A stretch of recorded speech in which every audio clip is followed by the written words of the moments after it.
ಬಳಸ್ತಾರೆ. ಒಬ್ಬರು ಒಳ್ಳೆಯದಕ್ಕೆ ಬಳಸ್ತಾರೆ, ಒಬ್ಬರು ಕೆಟ್ಟದಕ್ಕೆ ಬಳಸ್ತಾರೆ. ಅಂತಹ ಕೆಟ್ಟದಕ್ಕೆ ಬಳಸುವಂತಹ ವ್ಯಕ್ತಿಗಳು ಸೈಬರ್ ಕ್ರೈಮ್ನಂತಹ ಅಪರಾಧ ಪ್ರಕರಣಗಳನ್ನು ಮಾಡ್ತಾರೆ. ಇಂತಹ ಅಪರಾಧ ಪ್ರಕರಣಗಳನ್ನು ಸೈಬರ್ ಕ್ರೈಮ್ನಲ್ಲಿ ಮಾಡುವಂತಹ ವ್ಯಕ್ತಿಗಳಿಂದ ಯಾವ ರೀತಿಯಾಗಿ ಬಚಾವ್ ಆಗಬೇಕು, ಯಾವ ರೀತಿಯಾಗಿ ಅದಕ್ಕೆ ಸೇಫ್ಟಿ ಮೆಷರ್ಸನ್ನು ತೆಗೆದುಕೊಳ್ಬೇಕು, ಒಂದು ವೇಳೆ ವಂಚನೆಗೊಳಗಾದರೆ ಏನು ಮಾಡಬೇಕು ಅನ್ನೋದಕ್ಕೆ ಕೆಲ ಟಿಪ್ಸನ್ನು ಕೊಡಿದ್ದೀನಿ. ಜಸ್ಟ್ ನೋಡ್ಕೊಂಡು ಬನ್ನಿ.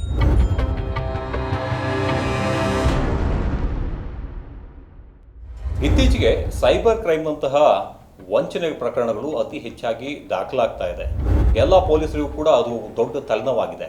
ಪೊಲೀಸ್ ಠಾಣೆಗೆ ಹೋಗೋಕ್ಕಿಂತ ಮುಂಚೆ ಸುಶಿಕ್ಷಿತರಾದಂತಹ ನಾವು ಯಾವ ರೀತಿಯಾದಂತಹ ಒಂದು ಈ ವಂಚನೆ ಜಾಲೆಯಿಂದ ಹೊರಗಡೆ ಇರಬೇಕು ಅನ್ನೋದನ್ನು ನಾವು ನೋಡಬೇಕಾಗುತ್ತೆ. ಮೊದಲಿಗೆ ಒಂದು ಕಾಲ್ ಬಂದಾಗ ನಾರ್ಮಲ್ ಆಗಿ ಷೇರು ಮಾರುಕಟ್ಟೆಯಲ್ಲಿ ನಾವು ಇನ್ವೆಸ್ಟ್ಮೆಂಟ್ ಮಾಡಿ ನಿಮ್ಮ ಹಣವನ್ನು ಡಬಲ್ ಮಾಡ್ತೀನಿ ಅಂತ ಹೇಳ್ತಾರೆ.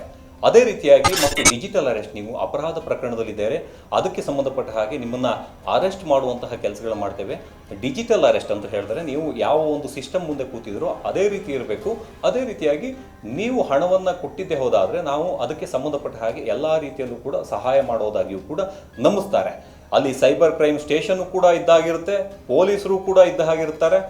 ಇದೇ ರೀತಿಯಾಗಿ ವಂಚಿಸುವಂತಹ ಗ್ಯಾಂಗ್ ಹೆಚ್ಚಿದ್ದಾರೆ. ಮತ್ತು ಸುಶಿಕ್ಷಿತರು ಏನಿರ್ತಾರೆ ಅವರು ನೇರವಾಗಿ ಇದರ ಬಗ್ಗೆ ಗಮನ ಹರಿಸಬೇಕಾಗುತ್ತೆ.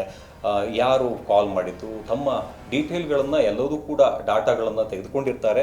ಅಂಥವ್ರ ಬಗ್ಗೆ ನೇರವಾಗಿ ಸ್ಥಳೀಯ ಪೊಲೀಸ್ ಠಾಣೆಗೆ ಹೋಗಿ ದೂರನ್ನು ನೀಡಬೇಕು. ಅದಲ್ಲದೆ ಯಾವುದೇ ರೀತಿಯ ದಾಖಲೆಗಳನ್ನು ಕೂಡ ನೀಡೋದಕ್ಕೆ ಹೋಗಬಾರ್ದು.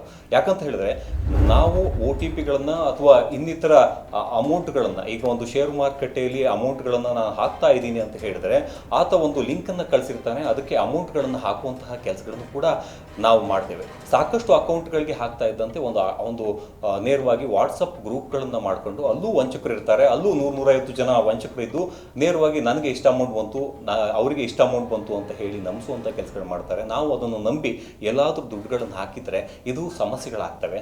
ಇನ್ನು ಉಳಿದಂತೆ ನ್ಯಾಷನಲ್ ಸೈಬರ್ ಕ್ರೈಮ್ ಪೋರ್ಟಲ್ ಏನಿದೆ 1930ಗೆ ಕಾಲ್ ಮಾಡಿ ಒಂದು ವೇಳೆ ನಾವು ಅಮೌಂಟ್ಗಳನ್ನು ಹಾಕಿದ್ದೇ ಹೋದಾದರೆ ಅಂಥದ್ದನ್ನು ತಡೆಯುವಂತಹ ಸೈಬರ್ ಎಕ್ಸ್ಪರ್ಟ್ಗಳಿರ್ತಾರೆ. ಅವರಿಗೆ ಕಾಲ್ ಮಾಡಿ ಎಲ್ಲ ಲ್ಯಾಂಗ್ವೇಜ್ನಲ್ಲೂ ಕೂಡ ಮಾತಾಡ್ತಾರೆ. ಅವರಿಗೆ ಹೇಳಿ ಈ ರೀತಿಯಾಗಿ ನಮ್ಮ ಅಕೌಂಟ್ ಹ್ಯಾಕ್ ಆಗಿದೆ, ನಮ್ಮ ಅಮೌಂಟ್ಗಳು ಅವರ ಕಳ್ಳರಿಗೆ ಹೋಗಿ ಸೇರ್ತಾ ಇದೆ ಅನ್ನೋದನ್ನು ನೇರವಾಗಿ ಹೇಳಬೇಕಾಗುತ್ತೆ. ಆ ಸಮಯದಲ್ಲಿ ಎಚ್ಚೆತ್ತಂತಹ ತಜ್ಞರು ಏನಿರ್ತಾರೆ, ಸೈಬರ್ ತಜ್ಞರು, ಅದನ್ನು ಸ್ಟಾಪ್ ಮಾಡುವಂಥ ಕೆಲಸಗಳು ಮಾಡ್ತಾರೆ. ನಂತರದಲ್ಲಿ ಕೋರ್ಟ್ನಿಂದ ಒಂದು ಆರ್ಡರ್ ತಗೊಂಡು ಬಂದು ಅಲ್ಲಿಂದ ರಿಲೀಸ್ ಮಾಡುವಂಥ ಅಮೌಂಟ್ಗಳನ್ನು ರಿಲೀಸ್ ಮಾಡಿಕೊಳ್ಳುವಂತಹ ಕೆಲಸಗಳನ್ನು ಮಾಡ್ತಾರೆ.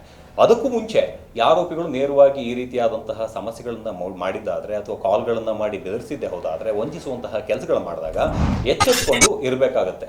ಇಲ್ಲಿ ರಕ್ತಪಾತ ಮಾಡಲ್ಲ, ತಮ್ಮ ಅಕೌಂಟನ್ನು ನೇರವಾಗಿ ಹ್ಯಾಕ್ ಮಾಡುವಂತಹ ಕೆಲಸಗಳನ್ನು ಮಾಡಿ ಅಲ್ಲಿಂದ ಹಣವನ್ನು ಈಸಿಯಾಗಿ ಪೀಕುವಂಥ ಕೆಲಸಗಳು ಮಾಡ್ತಾರೆ. ಇದನ್ನು ಕಂಪ್ಲೇಂಟ್ ಕೊಟ್ಟರೂ ಕೂಡ ಎಲ್ಲೂ ಕೂಡ ರಿಕವರಿ ಆಗಲ್ಲ.